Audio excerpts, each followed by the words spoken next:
Hi everyone, it's Qudsiya. I'm back with another listener favorite from season 2, Designing Access for Disabled Students.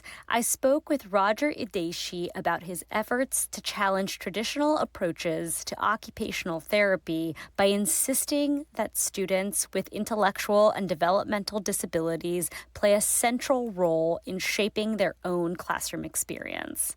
Roger has also championed the inclusion of disabled people in arts and culture. He was recently honored as part of the Kennedy Center's Next 50 Leaders and Changemakers in the Arts. Okay, let's get down to it. Hi, this is Qudsiya Naki, and welcome to another episode of Down to the Struts. Today, we'll listen in on my conversation with Roger Ideishi, Director of Occupational Therapy and Professor of Health, Human Function, and Rehabilitation Sciences at the George Washington University School of Medicine and Health Sciences. Roger has dedicated his career to designing educational, social, and cultural experiences that build access for children with intellectual and developmental disabilities. We'll talk about the role that practitioners, healthcare providers, and educators can play in breaking down the barriers that disabled children face in school and beyond. Okay, let's get down to it.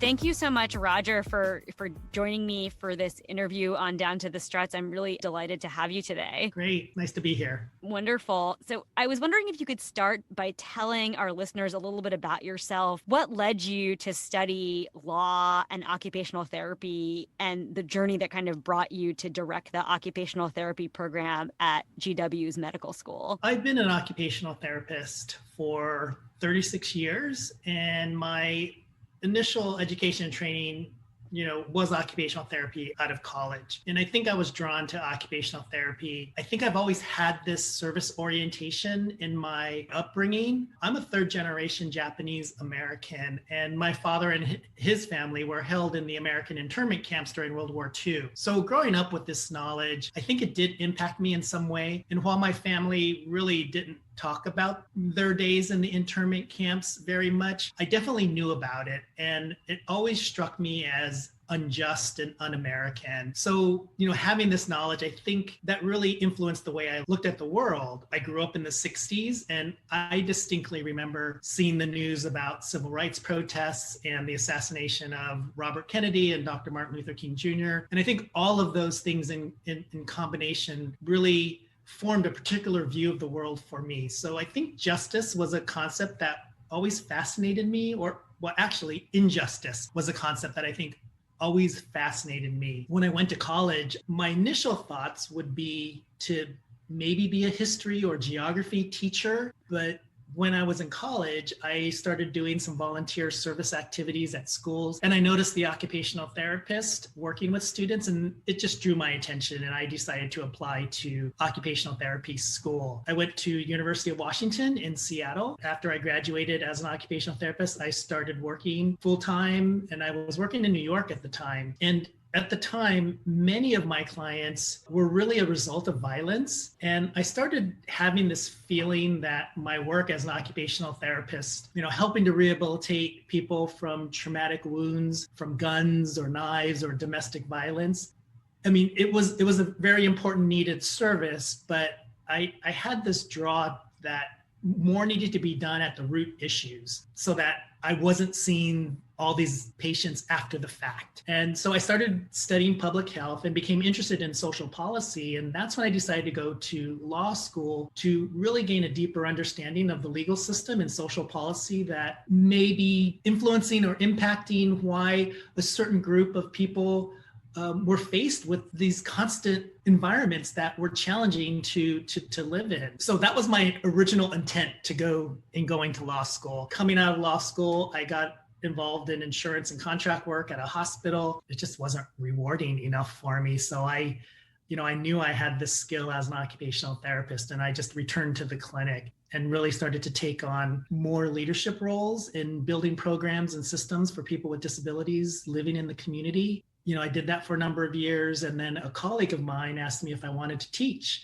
And so I started teaching at a university, and that began my 24 years and going strong career in academia.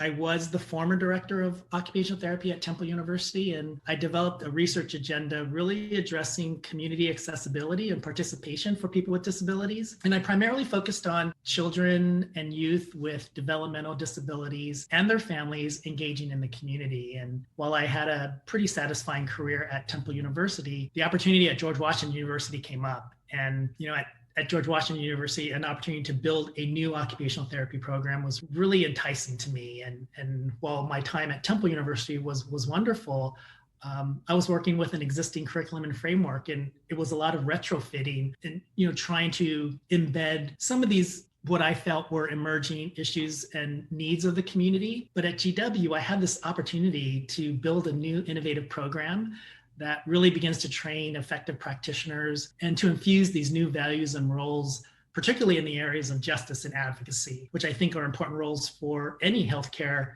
practitioner. And while these aren't common areas of focus in occupational therapy, really my hope at George Washington University is to really build a different standard for how we look into the future for healthcare practitioners. That's such a rich and fantastic journey. And I very much identify with parts of it in the sense that we discovered that we share a law school. So we were both alums of Temple Law School. So Right. very proud of that as well. And I called Philadelphia home for a number of years. And I also started out wanting to study law, but my career took some turns that aren't sort of traditional. So I really identify with that story. And I'm really interested later on in the conversation to talk more about how your legal training and notions of advocacy have infused the work that you're now doing as an occupational therapist. So a lot of your work, from what we've discussed and what I've learned of you, has been focused on making and designing educational and other types of social experiences that are more accessible and inclusive of children with developmental, cognitive, and other types of disabilities. And so I was wondering if you could share from your perspective, what are some of the barriers facing those students in a mainstream school setting? Mm-hmm. Yeah. The main barrier in my perspective is attitude. For many of us who have healthcare training or educational training, and I even include myself in this group of how we were trained as professionals. We were primarily trained in this, what I would call a medical model or a fixing the problem model. And while I think that medical or remediation model is really important in many, many situations, especially when we're talking about COVID today as well. That model is extremely important, but it's not always the best model in every situation. And while I was primarily trained in this model, I think those who work in community or educational systems, we still bring this model with us.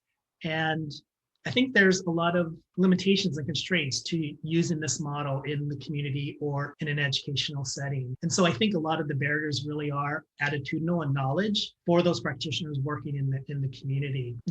Fixing attitude really focuses on the person having an impairment or having a problem versus acknowledging who that person is, what the strengths of that person are, and creating an environment where the physical and the social environment really creates opportunities and choice for that person to use their strengths. An example would be the curb cuts that are on sidewalks. And before curb cuts, a person who uses a wheelchair had limited opportunities to navigate the environment. Now with curb cuts, a wheelchair user has more choice and opportunity. Curb cuts still aren't everywhere, and there's still a lot of work to be done to really create an accessible environment. But I think your listeners can resonate with that analogy. I think particularly in regards to children and youth with developmental disabilities in a classroom, a typical classroom often has pretty standard expectations of how a student should behave. And to a large degree, students should really behave the same way,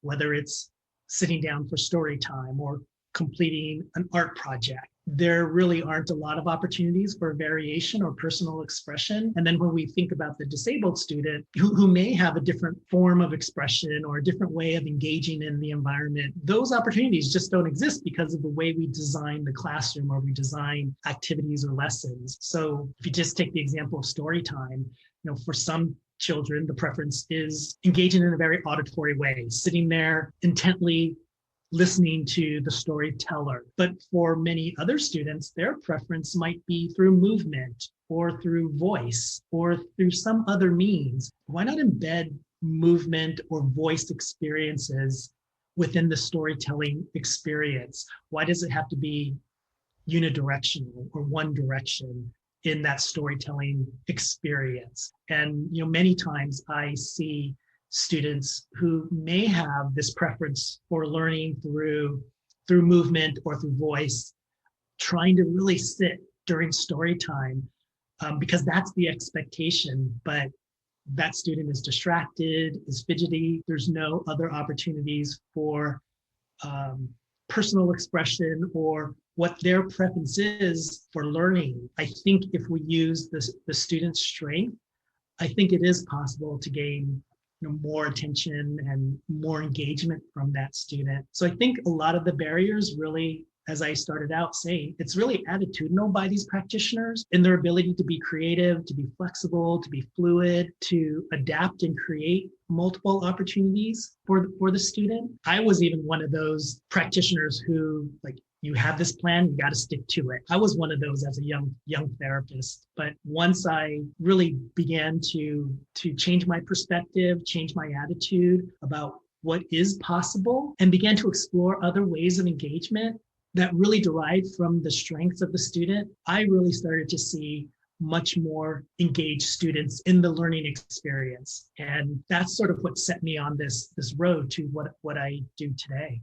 That all makes a lot of sense. And I wanted to go back to this idea of the medical model of disability that you mentioned earlier, because I think a lot of both the design of a classroom and also the therapies that are provided, they're so focused on sort of this idea of impairment and cure. It's this kind of dichotomy of there's nothing in between. Either you're impaired or you're cured, and there's no sort of, okay, this is your state of being. How can we work with you within your state of being to create an experience or curate an experience that is going to maximize your strength? So I really like that description of the barrier, because we're so sort of rigid in what we think of. And this is all rooted in ableism, this idea of students have to learn a certain way or do things a certain way or conform in a certain way because that's the ableist norm. So I really appreciated that description. So that all being said, what are the sorts of things that you've implemented in your practice and that you've taught to others to break down these barriers? How do you design and curate an educational experience that is more inclusive and more accessible? I think it begins with knowledge and attitude. I think it does come out of this, what you referred to as ableism, that those non-disabled individuals see the disabled person as not capable of in so many ways. And I think it just permeates their whole view of that person. And so people who may hold these attitudes really don't even give themselves the opportunity to see the potential in other people. So that's one of the first things, is really to break down that knowledge and attitude. I try to infuse a lot of cognitive dissonance in how people are thinking and reflecting. I think that's the first step. If the person isn't even willing to view the world in a different way, then I think it's really hard to then move on to other things. So that's number one. The approach that I really take is what I call an environmental approach, where we're trying to create opportunities and choice within the environment. How do you begin to create and curate an environment like that? And I think, it goes back to what you said earlier, is that there isn't just one way to learn. There could be multiple ways to learn. And how do you then create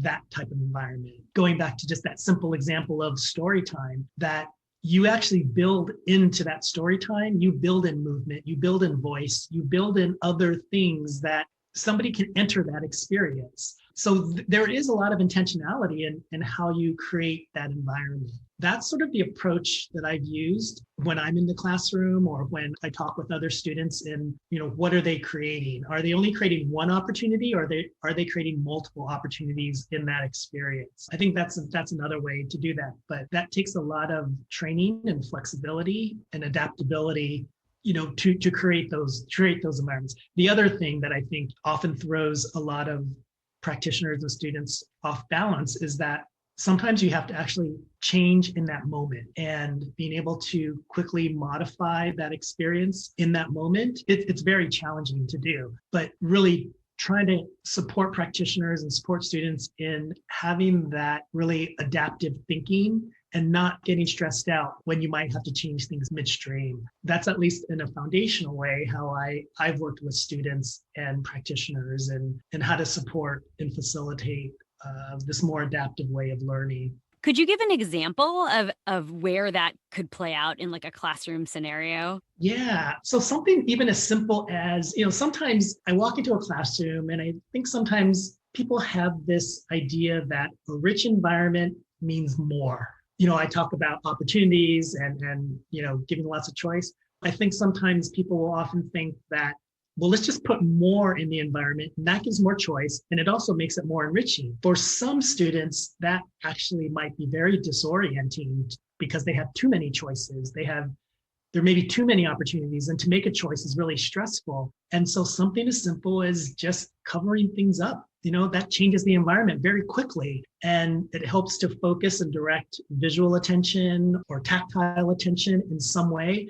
And something as simple as that, I've seen that actually work pretty effectively. It doesn't mean you cover something up all the time, but in those moments where you need that, it's sometimes really just doing really, really simple things actually helps. Even sometimes I've seen where you're trying to help structure an experience. And so you either use little plastic baskets to organize things. Sometimes that structure is actually too much structure where even visually they have to then change their attention from plastic basket to plastic basket. So just taking a few things out of that basket and then laying them out on the table and allowing the person to explore on his own or her own, and then starting to make choices about how they're going to use that rather than having to visually focus on one basket and visually focus on another. Sometimes just making that little change will actually change the entire perception that student has. So they don't have to be big and major, changes or strategies. They can be really, really simple strategies. And I think many times people just aren't thinking quickly and on their feet. So, when I work with students or practitioners in training, I'm really trying to get them to notice those small little changes, and that how easy it is to do those without feeling like you're really disrupting something or disrupting the process. And it sounds really simple and real easy, or the strategy I just pointed out sounds really easy to employ. But when you're in that moment and you're like trying to focus on the student, you're trying to focus on the activity, you're trying to focus on the other environmental pieces, it's just really, we're just not in the frame of mind to really think in those simple ways. Just pointing those out oftentimes really help someone, understand the value of doing simple things like that. And I imagine that can be a learned skill, right? As you work with, an experienced practitioner like yourself, and if someone's in training and you continually point those moments out, eventually they would start to spot them themselves and be able to make those pivots quickly with time. Right. Yeah. That's even, those are physical actions. I even see this play out even in how they're communicating and interacting with the student. So oftentimes when I'm working with like a graduate student, or if I'm working with a practitioner, they have to gather a certain amount of information, and they have this almost checklist of information that they have to run through. And they're just like running through this checklist, and they're like missing all these opportunities where the student or the youth, they're diverting their attention to something else. The practitioner goes, I got to finish this. I got to get down this. And they're not really allowing that fluidity. It's like, we'll pick it up tomorrow. Like, you don't have to finish it today.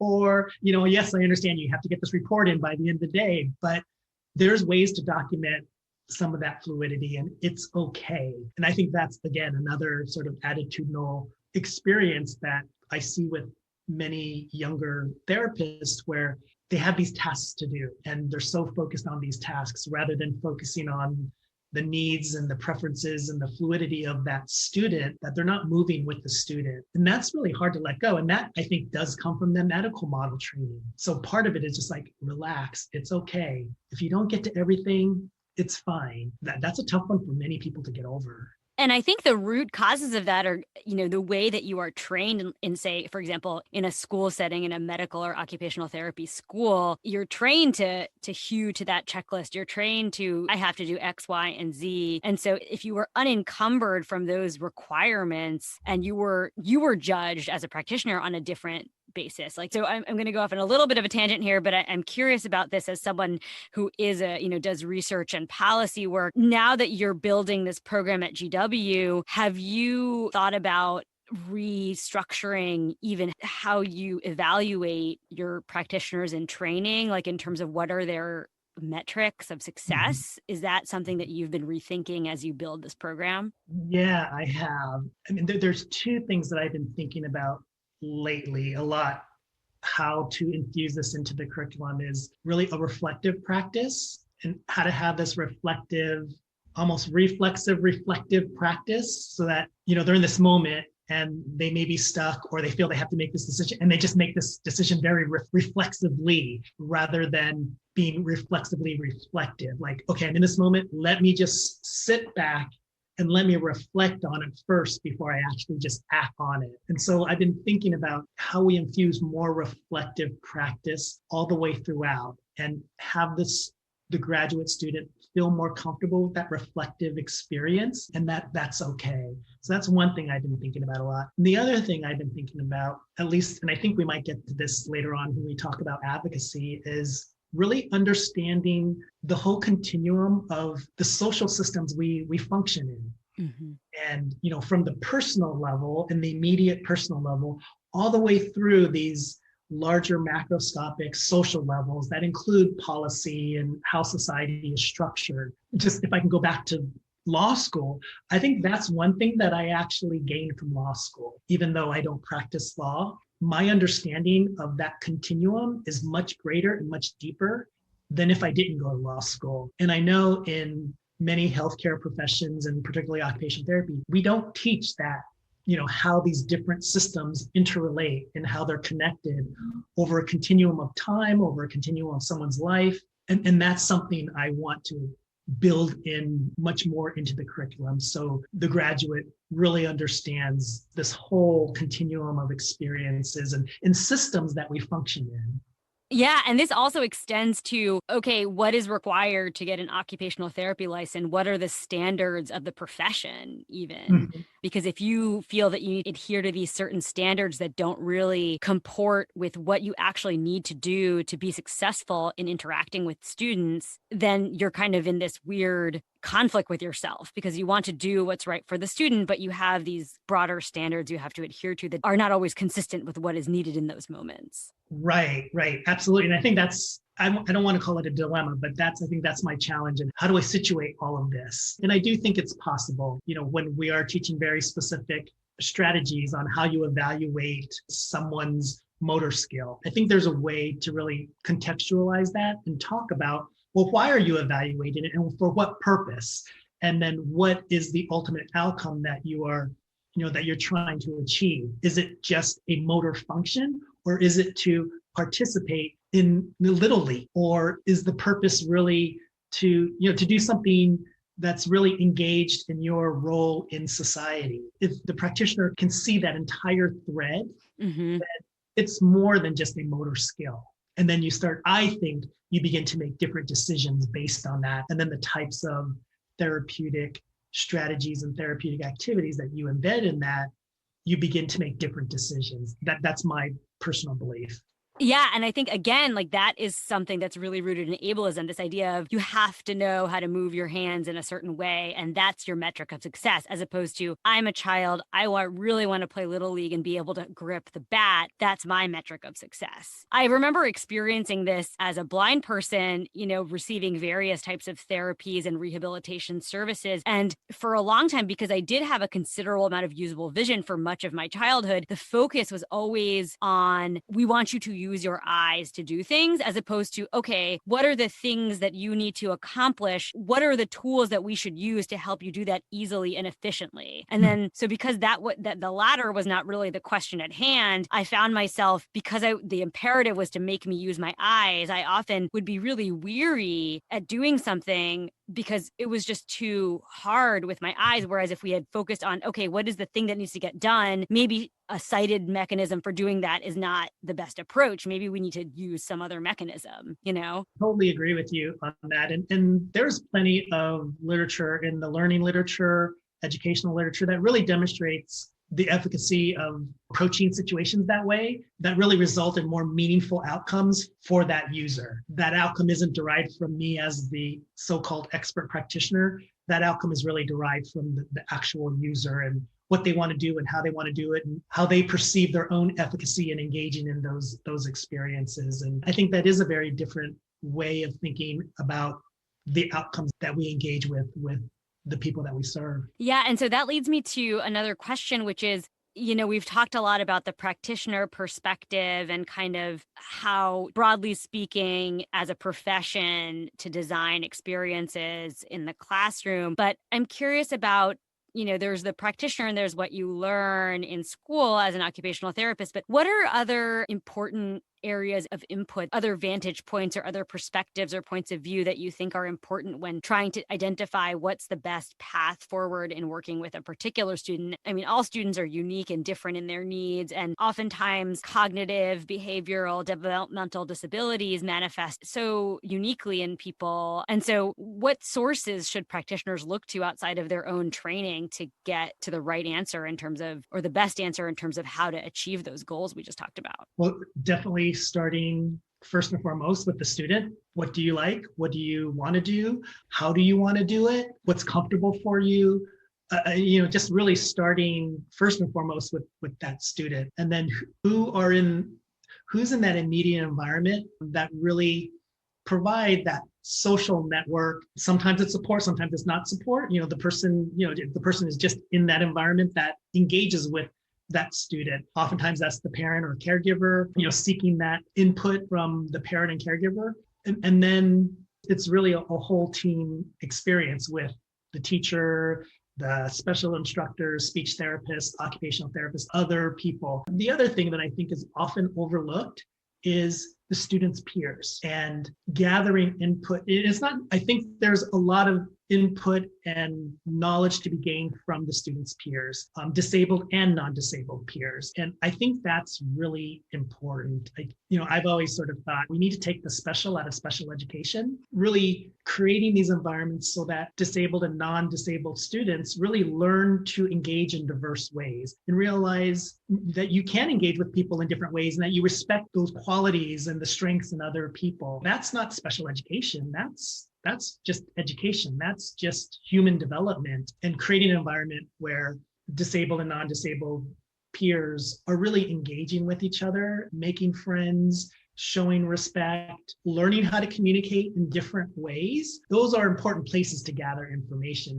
And I think we often overlook the student peer in this whole process. That's really interesting. And touching directly from that, you've done a lot of work with creating opportunities for disabled children outside of the school context, in recognition of the fact that you don't just live your life at school and you have other sort of social and cultural outlets. And I'd love for you to talk a little bit about that work and what partnerships you've developed to create those experiences. So that work really came out of the classroom. I like to think I'm a relatively effective practitioner and collaborator with students and parents and teachers and other practitioners, and creating successful experiences in the classroom that built on the strengths of the student was really important. And, at the time, working with other practitioners, that's what we were doing. And it was successful, but parents would still return to us and say, well, the strategies that you're using while they're working in the classroom, and that's great. When we try to use those same strategies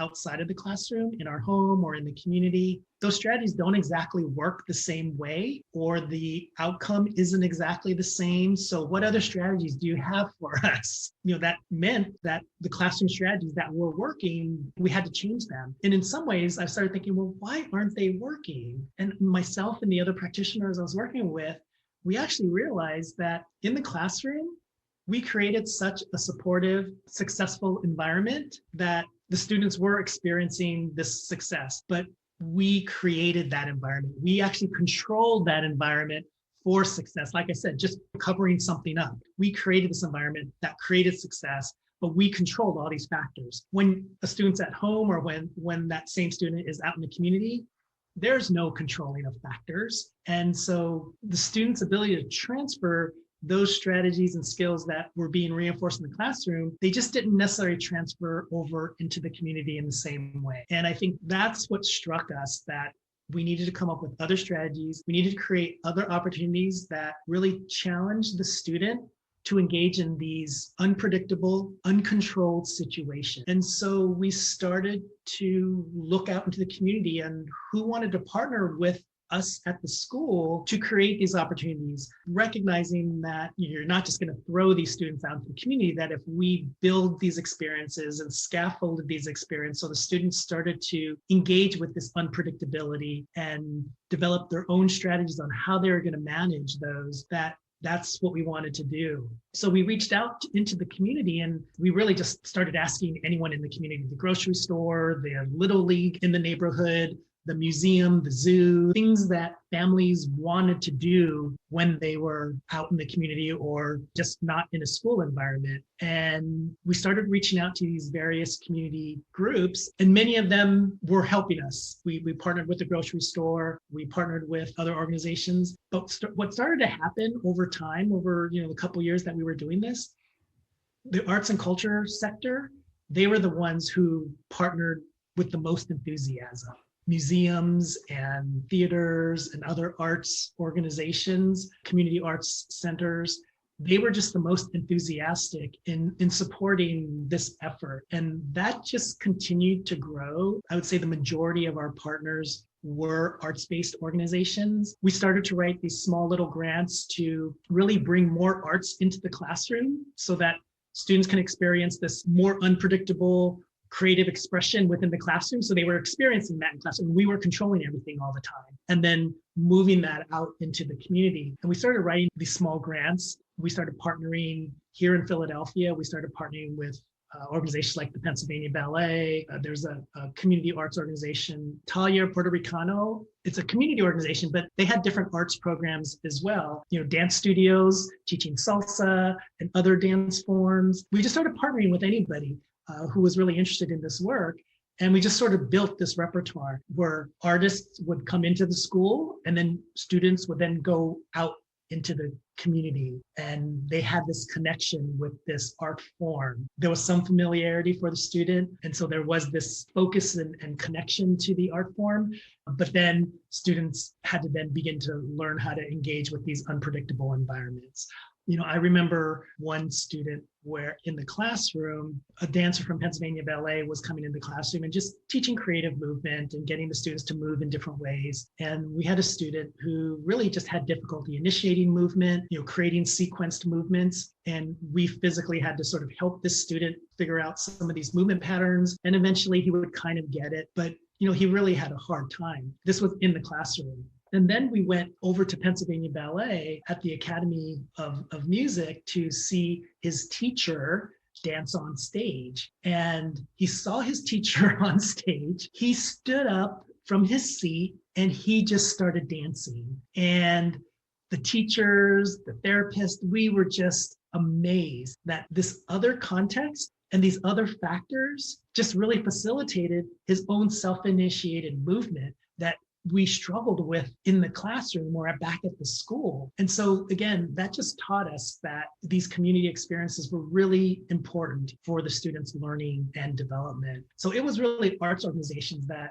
were the most enthusiastic. At the time we were doing this, the Smithsonian Institution was also interested in exploring these educational strategies as well as community strategies. And we we hooked up with the Smithsonian because they were interested in what we were doing and we were interested in what they were doing. And this was, over a decade ago. And I've continued to partner with the Smithsonian Institution ever since. And then through that partnership, the Kennedy Center in Washington, D.C. was also interested in sort of exploring this, particularly with people with developmental disabilities. And so I began partnering with the Kennedy Center. And, I don't know if your listeners realize, but Smithsonian Institution and the Kennedy Center, they have a national and a global network that they engage with all year round. The partnership that I had with Smithsonian and the Kennedy Center really allowed us collectively to really provide training, education, development to other arts organizations across the country and across the globe. And our focus was really on developmental disabilities and creating art spaces for people with autism, people with intellectual disabilities. And it really was about curating the environment. It wasn't about fixing the student or that we're creating these therapeutic art experiences. It wasn't anything like that. It was about really creating an environment that these individuals had choice, had opportunities for self-determined choices, and creating that environment in an arts education experience or art class, in a theater class, or going to a concert. And how do you create these opportunities? And that's resonated with the arts industry. And I'd say in the last decade, arts organizations across the globe actually have really been exploring this. And, I started doing this work with Kennedy and Smithsonian Institution well over a decade ago. And it's really changed. And we've learned so much in the last decade versus what we were doing a decade ago with some of these other, I would say, simpler strategies, that we've learned so much more in the past decade, and really learning from people with autism, from adults with autism on, what they thought was effective or not effective, even having them sort of guide the experience and really teach us what was really needed. And that's where a lot of my work has been for the last number of years, is really helping organizations change their attitude and having them really understand that if they can make these social and physical environmental changes, you're creating so many more opportunities for so many more people to engage in the services that they provide. There's still a lot of work to be done, but that's a lot of what I focus on now. That's such a powerful story. And I imagine you've experienced this, but, young people, particularly students, emerging from these experiences, becoming artists in their own right, and pursuing that kind of work. So that's really spectacular. And it contributes to the space of arts and culture, and also provides well curated, sort of accessible environment. So I could see that kind of going in both directions. Yeah, I've been collecting some data from multiple stakeholders, within these experiences, whether it's artists, whether it's the user themselves or parents. And the one thing that I've heard a lot over and over again, particularly from the disabled user, is when the environment provides opportunity and choices, that they feel like they get to be who they are. Mm-hmm. And so I've heard this over and over again, where like I'm interviewing or I'm talking with someone and they say, I just get to be who I am. And every time it's just like, oh my goodness, like that's so powerful that they feel like they can't be who they are in other spaces. Mm-hmm. And just, in some ways, just how constraining from a personal perspective, not feeling like you get to be who you are. I don't know, I think that's just so powerful. And I've heard it so many times, like almost verbatim, where the person says, I get to be who I am. And I think that's something that I think a lot of non-disabled people, you just don't even think about. It's a thing that is taken for granted that disabled people often don't get to experience. Yeah. So turning to sort of, something we were talking about earlier and we were going to come back to, I understand that you supported and provided some advice to the Biden administration about disability and education. And I'm curious about your thoughts on going back to your kind of law training, and you've referenced that a few times. What role has advocacy played in your work? And because on the one hand, you're engaging in these really detailed experiences with training these practitioners about the very specific skill set of helping students to navigate a classroom and making a classroom accessible or making a cultural experience accessible. What role does advocacy play in that work for you? Yeah. So And then this is where, I was referring to earlier that at least with the students that I train, I think sometimes they don't see that larger continuum of how a momentary experience really has an impact in so many levels.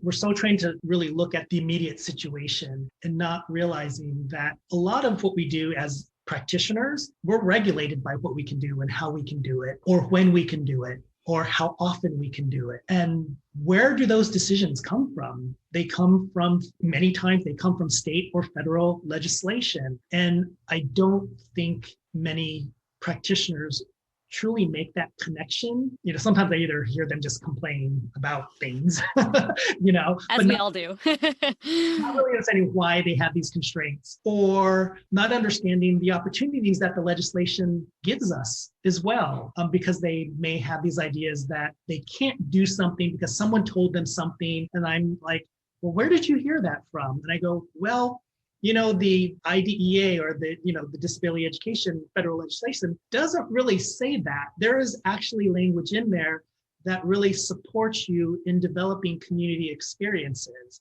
Did you know that? And they're like, I didn't really know that. I was like, so this legislation actually arms you to do these things. When I described my school experience, that sort of, we took that and said, well, we can do this. The legislation actually allows us to do that. But I think therapists were self-limiting, thinking that they couldn't because they didn't have that knowledge. So, understanding that whole continuum of these systems that we work in, and then when policies don't work, right, or that policies are constraining in some way that limits you as a practitioner, or limits the family, or limits the student. I'm a direct stakeholder in this, and that I need to advocate not only for my profession, but I need to advocate for the students that I serve in order to get the best outcome that student can create. And that's my clinical and ethical responsibility to do as a practitioner, is to really encourage the best outcome that the student can produce for him or herself. But if the policies are constraining us in some way, the policy needs to change.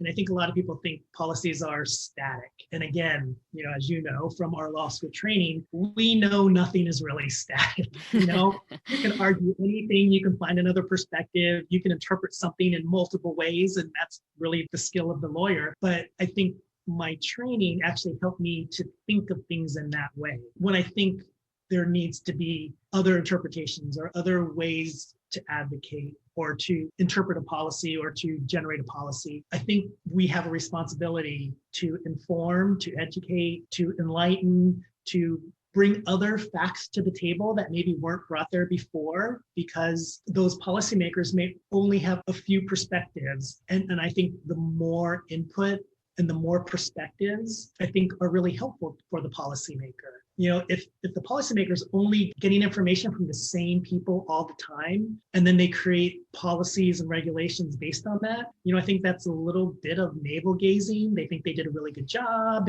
but they haven't really considered all these other multiple inputs or these other lived experiences on, what the impacts potentially are. And so that's why I think advocacy is really important. I see advocacy really as education and information dissemination, and not that they're always going to take my input or think that I have a valid point of view, and that's fine. I don't get offended by that. I think a lot of people feel like when elected officials or policymakers don't take their input, they then feel disempowered by that. And that's something that when I work with people, that in understanding that whole system and how systems work, that you can't get offended. These are really long-term commitments, and oftentimes without having short-term gratification. And once you understand that as part of the advocacy process, then I think you build more stamina. And so I think that's just really important, because I want to serve the clients that I serve and the students that I serve. I want to serve them the best way I can. And if there are things that are really limiting my ability to do that, I want to see if there's a way to influence that in some way. So I get involved in different political and other civic engaged activities in order to just provide more input. Yeah, and to that end, I understand you recently gave testimony to the new Secretary of the Department of Education. So I'm curious if you have thoughts to share about that conversation and what you imparted. It was just, again, I was just giving input, whether they take my input or not that's really up to them. But what I tried to paint a picture, and granted, like you're only given a few minutes to do this, right? So I was trying to pack as many critical things in those few minutes. The picture that I was trying to paint is really a reimagining of educational experiences, really through pre-K all the way through higher education, and really with a focus on accessibility, inclusion, and universal design. And then it gets to everybody. And again, it's sort of this idea of taking special out of special education. If we really, a different perspective of accessibility, inclusion, and universal design, from pre-K all the way through higher ed. And so I was trying to paint that picture and why it's important, the value of it, and, some of those anecdotal stories that even I gave today, so that we begin to reimagine education. I think particularly in this time of COVID, I think we've all learned so much that we are much more adaptable than maybe we thought we were, or that we are more creative in creating distance learning, or, sometimes it's successful, sometimes it's not, but we find ourselves constantly trying to adapt and find what works. And one of the things I'm concerned about is post-COVID, that everybody thinks, okay, COVID's over, let's just go back to do what we used to do. And I tried to paint this picture of, we have an opportunity here because we've taught ourselves how adaptable we are, that we need to reimagine the future and reimagine education post-COVID. And I hope we don't go back to what we did pre-COVID. So that was sort of my message, and I hope it resonated in some way. That's great. And I'm personally, grateful to know that someone with your perspective has the ear of people who make those policies. And you rightly point out that policymakers will often take it or leave it, but having more voices, more stories that reaffirm, and obviously evidence and data that reaffirms what you're describing is the way to change the hearts and minds. And I think that's really the key. So I'm really grateful that you were able to do that. This has been such a fantastic conversation. I'm so grateful for you. I know you're very busy standing up an entirely new program at a medical school, and you took the time out of your very busy schedule to come join me. So thank you so much, Roger. I'm so grateful to have you. Thank you. This was enjoyable. This episode was produced by Alana Nevins and me. Our social media manager is Avery Anapol. Please remember to subscribe, rate, and review the show on Spotify, Apple Podcasts, or wherever you love to listen. You can learn more by visiting our website, downtothestruts.com. And do send us an audio or written message with your reflections about the impact of Down to the Struts on your life. You can email your audio files and written testimonials to downtothestruts@gmail.com.